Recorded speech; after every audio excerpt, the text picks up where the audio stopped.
Rubbing a stain can push it deeper and spread it, while blotting lifts and absorbs without forcing the material fibers to hold more pigment. When you blot a fresh spill, start by removing any excess liquid with a spoon or the edge of a dull knife, so you do not push the stain inward. Use a clean white towel or microfiber cloth to avoid transferring dyes and press gently from the outside edge toward the center to contain the stain rather than widen it. For water-based spills, dab repeatedly and replace the cloth as it becomes saturated.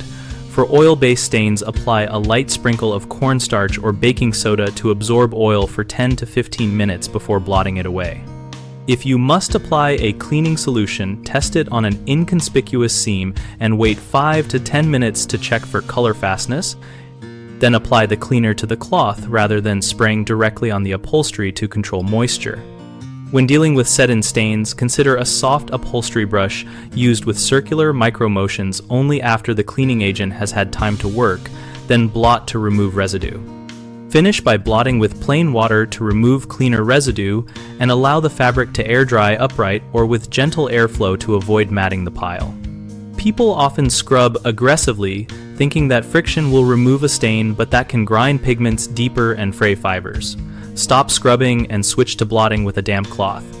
Another common issue is overwetting the cushion, which can lead to shrinking or mildew. Use minimal liquid, blot thoroughly, and allow thorough drying.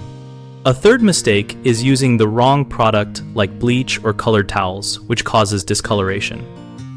Always test cleaners on a hidden area and use white, clean cloths. We run bighomeprojects.com to connect homeowners and contractors around projects and cleaning needs, and we host a discussion community where users trade tips on techniques like blotting and stain removal.